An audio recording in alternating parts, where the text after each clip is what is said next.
Hey guys, it's Dr. Justin Marchegiani here. Today's video is going to be why gut infections screw up your digestion. We'll kind of dive into the underlying mechanisms as we go through the video here.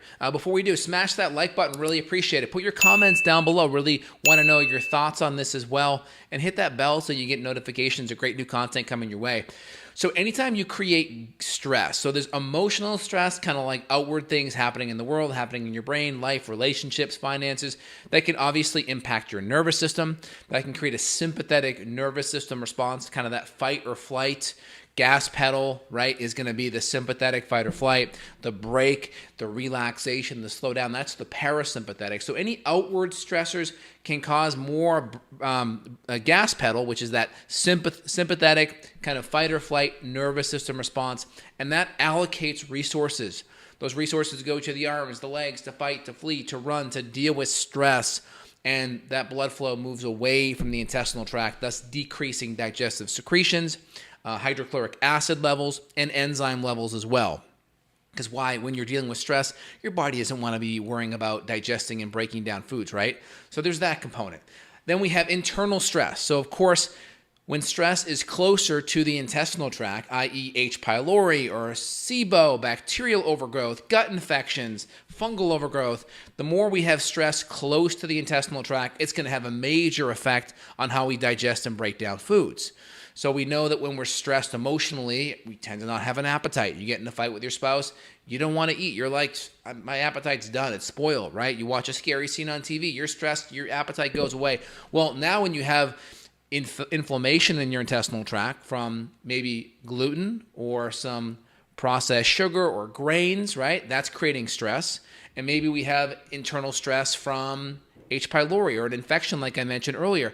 All of these stressors summate. So when you add a bunch of these stressors and you stack them up, it can create internal stress in the gut, and that activates the fight or flight sympathetic nervous system response, and then your enzyme levels drop, your acid levels drop. And remember, acids, they help with digestion, they activate proteolytic enzymes, they also make it hard for bacteria and critters to grow because a nice low pH it's like bleach on the picnic table. It cleans things up, it sterilizes, it also makes it hard for bacteria to grow. It's very important, right? It's like you take birth control pills for females do, and it can alkaline the pH in the vaginal tract, increasing chance of yeast infection. We see that there as well. But pH plays a very important role. Lower pH, more acidic, especially in the stomach, makes it harder for critters to grow. Also, bile salts are activated via a nice low pH too, and bile salts, they are naturally antimicrobial. They break down fat, emulsify fat, but they also have a natural antimicrobial effect. That's why low bile salts can also increase chance of SIBO as well. So why is your digestion poor? There could be infections, there could be other internal stressors. Food allergens can have a similar effect as well, of course. And then, just if you really have poor digestion, even sometimes plant fibers and plants anti-nutrients could be enough in some people, whether it's salicylates or phenols or oxalates. Again, it's not the first place I go because it's a little bit more nuanced, right? Usually just switching to a paleo template and cutting out grains, legumes, and dairy and processed sugar and food's a great start. Some people, if they have more gut inflammation or maybe some IBS or irritable bowel disease going on, something more nuanced with the gut, we kind of have to dive a little bit deeper. And so I kind of have my 6R approach that I've been using for over a decade to work on this stuff. So first R is removing the bad foods. This can be nuanced. It can be simple like a paleo template or something more nuanced.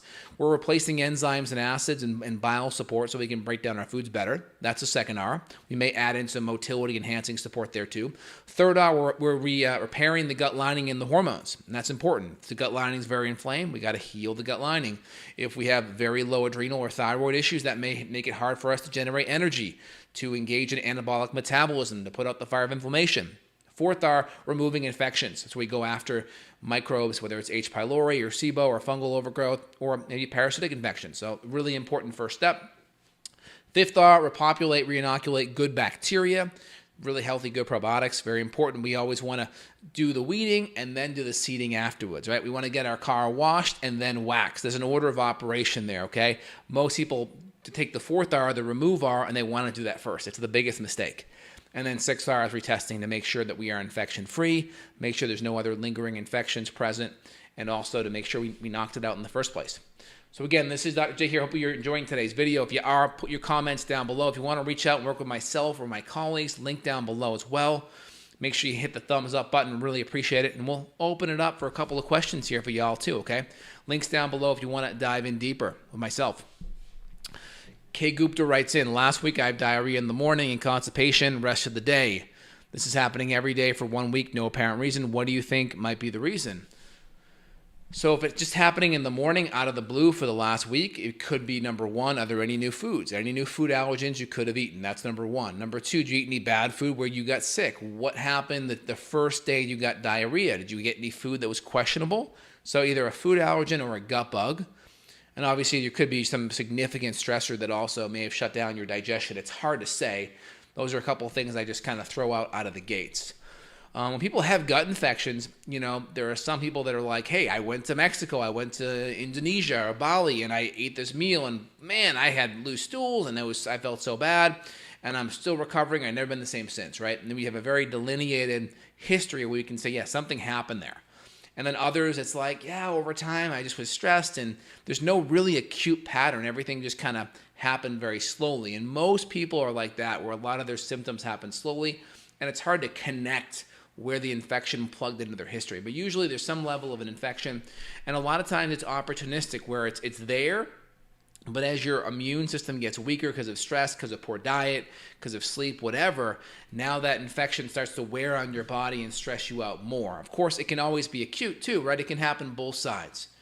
And again, where are the vectors for these things? Like, where do you get exposed to the infection? 4 major things: people, pets, food, and water. People, pets, food, water, okay?